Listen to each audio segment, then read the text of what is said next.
Hello. Today I have something for you on the board. The text is put it my desk. Put it my desk. What's wrong here? I think the message is not clear. Something is missing here. Can you guess what it is? I think I can use here something like put it on my desk, I guess. So I can use here on. Put it on my desk.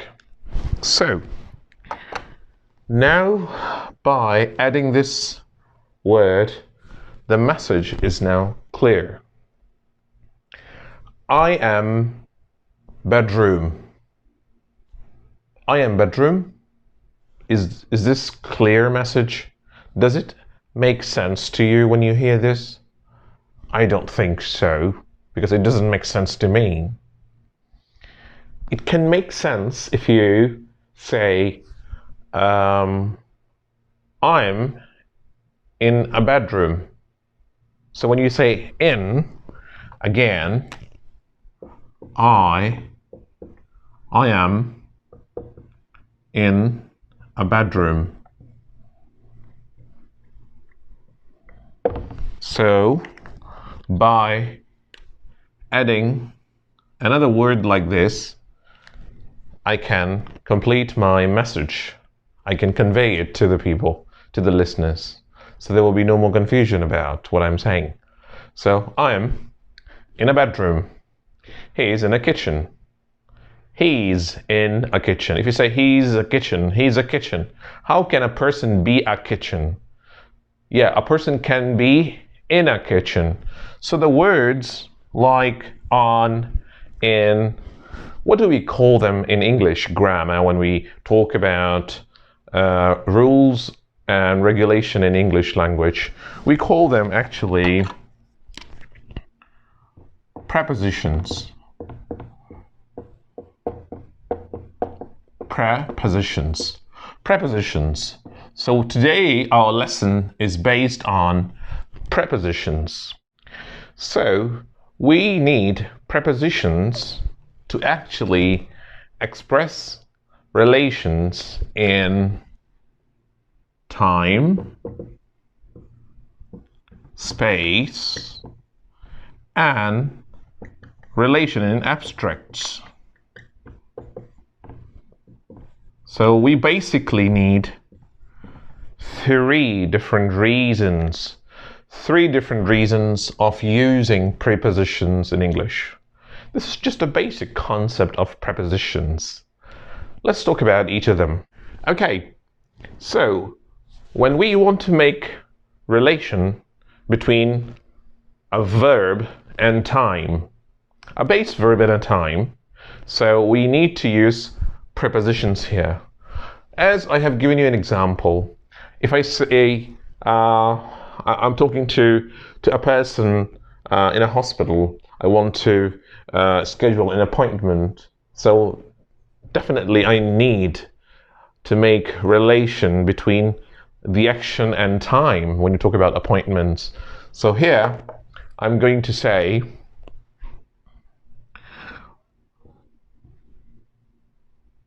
my appointment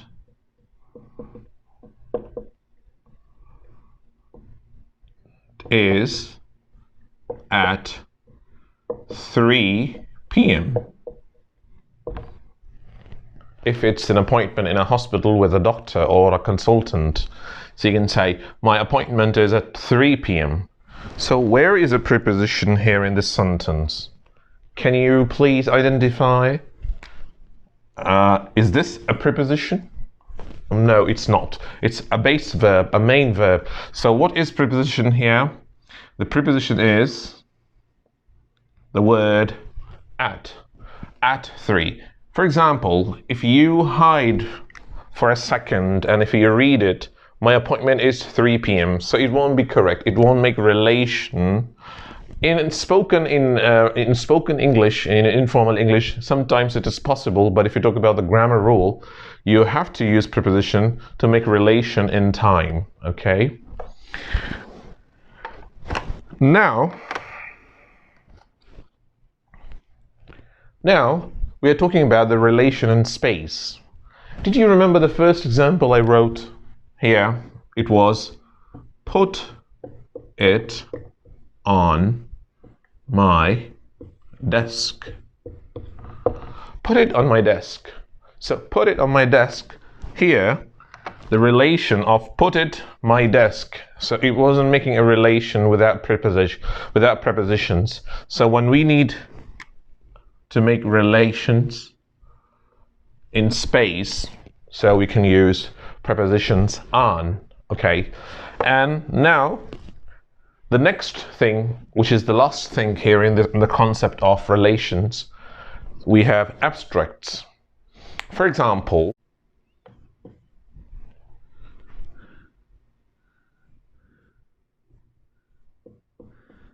it's beyond my expectation. It's beyond my expectation. What I expected, it was beyond it. So I say, it's beyond my expectation. So beyond is a prepositions. But what kind of preposition is here? Is it a time preposition or a space preposition? It's an abstract prepositions. So what kind of preposition beyond is? So beyond is not a time relation or a space relation. It's an abstract relation because the expectation is not something which is concrete. It's something which is abstract. So when we make relations in abstract, so we need to say with prepositions, okay? So these are the basic reasons why we need prepositions in English. Now, I would like to give you examples of prepositions, like how many types of prepositions of time relation is. So let's have few from here. So for time, we actually use like in July, okay? So at, when we talk about the clock time, we use at, and we also use during the party, after the party, before party. So these all are prepositions of time relation, okay? So if you want to talk about space relation, so what kind of prepositions we use for space relation? So for space relation, we say on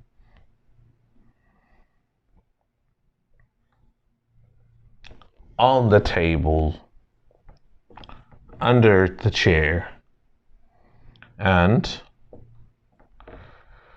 above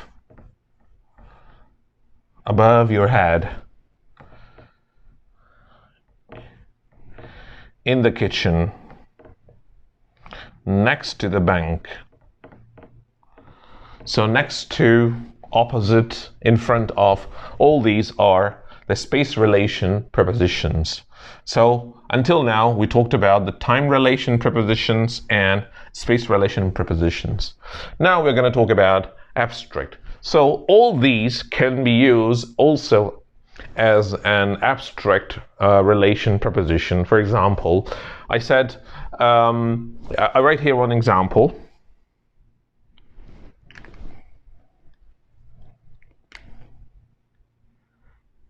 Who is behind the curtain? If you see the feet, someone is hiding behind the curtain. So you say, who's behind the curtain? I can see the feet. So behind here is a preposition, but behind is a preposition of space, yes, because it's talking about a place or a space. It's not the preposition of time, it's the preposition of space. But the same word behind can be used as an abstract preposition. How?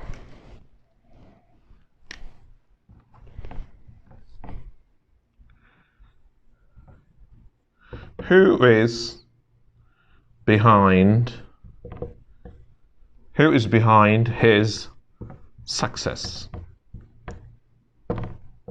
So now it's the same word, behind, but here behind used as space relation, okay? And in the last example, behind is used as an abstract relation. There is no space relation here. So sometimes some words can be used as space relation. They are still prepositions, but they can also be used as an abstract relation. Until now, we just talked about why we need prepositions in English. So I just told you that we need to use prepositions to express relations. What kind of relations we need to have? We need to have sometimes time relations, as you have seen here the example. We sometimes need to have space relation, as I've told you here. And sometimes we need to have abstract relation. So all the examples are here, you can see on the board. Next, I'm going to talk about the function of prepositions. How many functions are there? I mean, what are the places and the positions of prepositions in a sentence? There are various kinds of prepositions functioning in the sentence. In a while, I'm going to let you know. Well, now you can see different functioning of prepositions. Prepositions can be placed in these 6 different situations and contexts. What are these situations? What are these contexts? What is this function, preposition, verb, phrasal prepositional verb, adjuncts, predicative complement, post modifier complement, and preposition stranding? So the details of these all functioning will be described and explained in the next video. So I just would like to keep this lesson very simple for the beginners and starters to understand and to have a clear view of prepositions in general. But for advanced learners, the next lesson is going to be about how they are function in a sentence. Where are the places of preposition in a normal sentence? So there are 6 different places I'm going to explain in the next video. Thank you very much. If you have any questions or comments, please write in the comment area. And I would appreciate if you like my video and you can share it to the different places and different social media platforms. Thank you very much. Bye-bye.